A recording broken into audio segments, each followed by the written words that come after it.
কেতিয়াবা আপুনি চিন্তা কৰিছেনে এই সাধাৰণ দেখা দিয়া পেট্ৰল যি আপুনি প্ৰতিদিনে গাড়ীত ভৰায় তাৰ পিছত কিমান অন্ধকাৰ, কিমান জটিল আৰু কিমান বিপদসংকুল প্ৰক্ৰিয়া লুকাই আছে? কাৰণ এই পেট্ৰল মাটিতলৰ পৰা সোজাকৈ ওলাই নাহে। ই এটা গল্প, এক দীঘল, বিপজ্জনক আৰু বৈজ্ঞানিক ৰূপান্তৰৰ গল্প। আৰু এই গল্প আৰম্ভ হয় হাজাৰ হাজাৰ বছৰৰ আগতে, যেতিয়া পৃথিৱীৰ ওপৰত জীৱন সম্পূৰ্ণ বেলেগ আছিল। সমুদ্ৰত থকা সৰু সৰু জীৱ, প্লেংকটন, মাছ, উদ্ভিদ ধীৰে ধীৰে মৰিছিল আৰু তললৈ ডুব গৈছিল। বছৰৰ পাছত বছৰ এইবোৰ দেশ মাটিৰ তলত চাপ খাই থাকিল। উচ্চ তাপমান, ভয়ংকৰ চাপ আৰু তাৰ মাজত আৰম্ভ হ'ল এক নিঃশব্দ পৰিৱৰ্তন। এই মৃত জীৱবোৰ ধীৰে ধীৰে ৰূপান্তৰিত হ'ল এক কালো, ঘন, তেলীয়া পদাৰ্থত, যাক আমি আজি কওঁ ক্ৰুড অইল। কিন্তু এই ক্ৰুড অইল এটা ব্যৱহাৰৰ যোগ্য বস্তু নহয়। ই অতি অশুদ্ধ, অতি জটিল আৰু সোজাকৈ ব্যৱহাৰ কৰিলে ই কোনো কামৰ নহয়। এইখিনিতেই আৰম্ভ হয় মানুহৰ হস্তক্ষেপ। ড্ৰিলিং। মাটিৰ গভীৰতাত হাজাৰ মিটাৰ তললৈ লোহাৰ ডাঙৰ ডাঙৰ মেচিনে মাটি ভেদি যায়। গৰম, চাপ, বিপদ, তথাপিও মানুহ থমক নাথাকে, কাৰণ তলত আছে ক্ৰুড অইল। যেতিয়া এই তেল বাহিৰলৈ ওলাই আহে, ই ক'লা, ঘন আৰু কেতিয়াবা বিস্ফোৰণৰ দৰে শক্তিশালী। কিন্তু এইটো এতিয়াও পেট্ৰল নহয়। আচল কাহিনী এতিয়া আৰম্ভ হৈছে। এই ক্ৰুড অইল লৈ যোৱা হয় ৰিফাইনেৰীত, এক বিশাল, জটিল আৰু প্ৰায় ভয়ংকৰ দেখিবলৈ ঠাই। এইখিনি ঠাইত লোহাৰ টাৱাৰ, দূৰত জ্বলি থকা আগুন আৰু নিৰন্তৰ শব্দ। ইয়াতেই ক্ৰুড অইলৰ ভাগ্য সলনি হয়। প্ৰথম পদক্ষেপ হিটিং। ক্ৰুড অইলক অত্যন্ত উচ্চ তাপমানত গৰম কৰা হয়, প্ৰায় 400 ডিগ্ৰী চেলছিয়াছত। এই গৰমত তেলটো ফুটিবলৈ আৰম্ভ কৰে। কিন্তু সকলো অংশ একেলগে নহয়, কাৰণ ক্ৰুড অইল এটা মিশ্ৰণ, বেলেগ বেলেগ ধৰণৰ হাইড্ৰকাৰ্বন, আৰু প্ৰতিটো অংশৰ ফুটনি পইণ্ট বেলেগ। এইখিনিতে বিজ্ঞান ব্যৱহাৰ কৰে, ডিষ্টিলেশ্যন।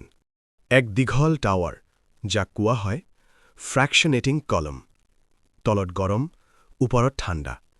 যেতিয়া গৰম ক্ৰুড অইল ইয়াত প্ৰৱেশ কৰে, তেতিয়া তাৰ ভিন্ন ভিন্ন অংশ নিজ নিজ স্তৰত বিভক্ত হৈ পৰে। সৰু, হালধীয়া গেছ ওপৰত উঠি যায়, ডাঙৰ ঘন অংশ তলত থাকে।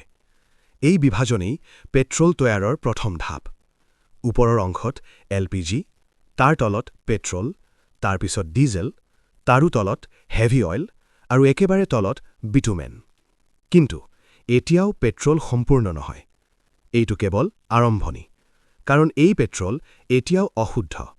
ইয়াত আছে ছালফাৰ, নাইট্ৰজেন আৰু আন বিপজ্জনক উপাদান। যদি এইবোৰ আঁতৰোৱা নহয়, ইঞ্জিন নষ্ট হ'ব পাৰে আৰু বায়ু প্ৰদূষণো বাঢ়ি যাব।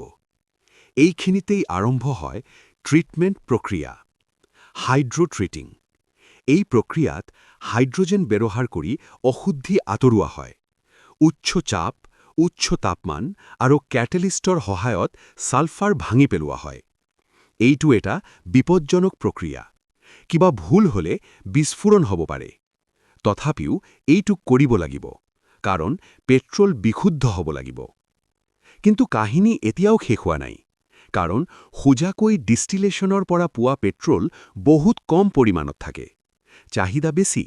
সেয়েহে মানুহে উদ্ভাৱন কৰিলে ক্ৰেকিং, এক প্ৰক্ৰিয়া য'ত ডাঙৰ হাইড্ৰকাৰ্বন ভাঙি সৰু কৰা হয়।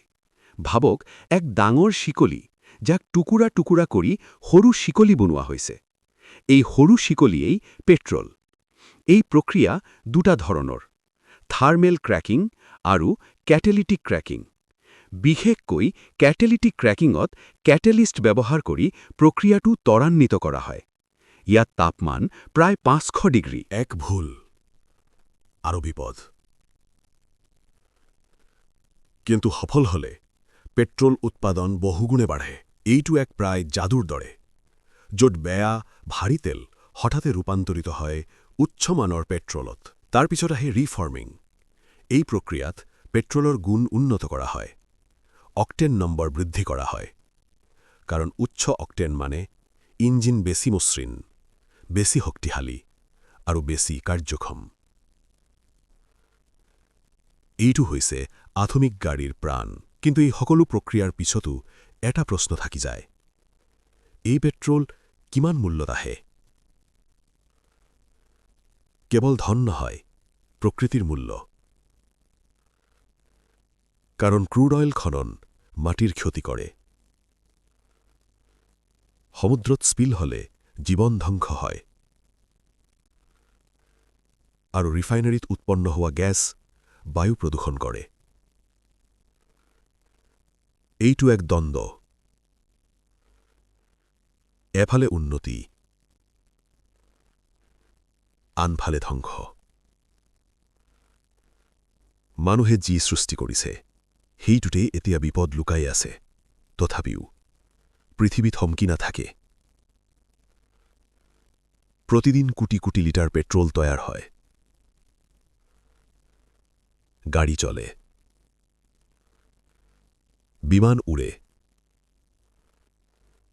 কাৰখানা চলে,